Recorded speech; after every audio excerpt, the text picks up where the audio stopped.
Hi friends, ఈరోజు మనం ఎంతో ఈజీగా చాలా తక్కువ ఇంగ్రీడియంట్స్ తోటి ఉసిరికాయతో క్యాండీని తయారు చేసుకుందాం. ఇది చాలా అంటే చాలా ఈజీ అండి. ఈ రెసిపీని ఇప్పుడు మనం మొదలు పెట్టేద్దాం. ముందుగా మనం ఈ రెసిపీ కోసం 1 కప్ ఉసిరికాయని తీసుకుంటున్నాం. ఉసిరికాయ మన ఆరోగ్యానికి చాలా మంచిది. ఇందులో విటమిన్ సి చాలా ఎక్కువగా ఉన్నందువలన హెయిర్ గ్రోత్, వెయిట్ లాస్కి ఈ ఉసిరికాయలు ఎంతో బాగా ఉపయోగపడతాయి. ఇప్పుడు ఈ ఉసిరికాయని చూపించిన విధంగా ఒక బౌల్లో కొద్దిగానే నీళ్లు పోసుకొని బాగా ఉడికించుకోవాలి. ఈ ఉసిరికాయలని మీడియం మంటలో మనం ఉడికించుకోవాలి. మరీ ఎక్కువగా ఈ ఉసిరికాయలని ఉడికించుకోకూడదు. కాబట్టి మీడియం మంటలో అప్పుడప్పుడు మూత పెట్టుకుంటూ చూపించిన విధంగా ఉడికించుకోవాలి. చూశారు కదండి, ఈ విధంగా మన ఉడికించిన ఉసిరికాయలు ఉంటాయి. వీటిని కొద్దిగంతసేపు పక్కకు చల్లారనివ్వాలి. ఆ తరువాత మనం ఒక బౌల్ని తీసుకోవాలి. దానిపైన మనం ఒక జల్లెడని పెట్టాలి. ఇప్పుడు ముందుగా మనం చల్లార పెట్టుకున్నటువంటి ఈ ఉసిరికాయలని నెమ్మదిగా దాంట్లో ఉన్నటువంటి నీటిని వేరు చేస్తూ ఈ జల్లెడ సహాయంతో ఉసిరికాయలని పక్కకి పెట్టుకోవాలి. ఇప్పుడు ఒక బౌల్ని తీసుకొని చూపించిన విధంగా ఉడికినటువంటి ఈ ఉసిరికాయలను కట్ చేసుకోవాలి. ఇది నాకు సుమారుగా ఒక బౌల్ వచ్చిందండి. కాబట్టి నేను మీకు ఇప్పుడు ఒక బౌల్ కొలతల ద్వారా ఈ క్యాండీని ఎలా తయారు చేసుకోవాలో చూపిస్తున్నాను.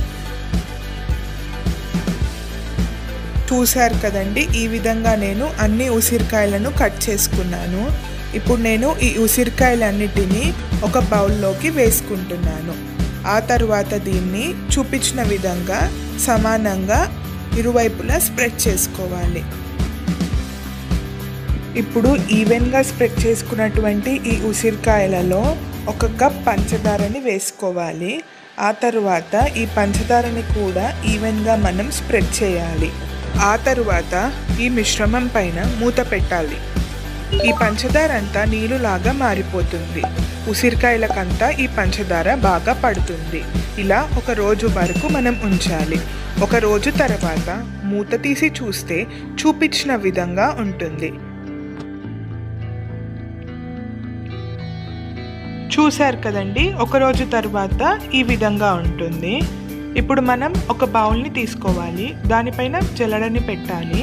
ముందుగా మనం తయారు చేసుకున్నటువంటి ఈ మిశ్రమాన్ని కొద్దిగా పోసుకుంటూ జల్లెడ సహాయంతో దీన్ని మనం జల్లెడ పట్టుకోవాలి.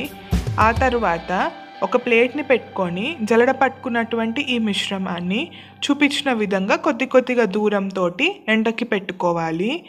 ఒక 2 నుంచి 3 రోజుల వరకు సరిపోతుందండి. ఆ తర్వాత ఈ విధంగా ఇవి ఎండుతాయి. వీటిని ఒక బౌల్లోకి వేసుకోవాలి. బౌల్లోకి వేసుకున్నటువంటి ఈ ఉసిరికాయ పైన కొద్దిగంత పంచదార పొడిని జల్లుకోండి. తర్వాత ఈ జల్లుకున్నటువంటి పంచదార పొడి అంతా దీనికి పట్టే విధంగా ఒకసారి బాగా కలుపుకోండి. చూశారు కదండి, ఈ విధంగా. అంతేనండి, ఎంతో ఈజీగా ఉసిరికాయతోటి క్యాండీ రెడీ అయిపోయింది. మీరు కనుక నా ఛానల్ని మొదటిసారి చూస్తున్నట్టయితే లైక్ చేసి షేర్ చేయండి. సబ్స్క్రైబ్ చేసి పక్కనే ఉన్నటువంటి బెల్ ఐకాన్ని హిట్ చేయండి. ఈ రెసిపీ ఎలా వచ్చిందో నాకు కామెంట్ సెక్షన్లో మీరు తెలుపగలరు. Thank you for watching.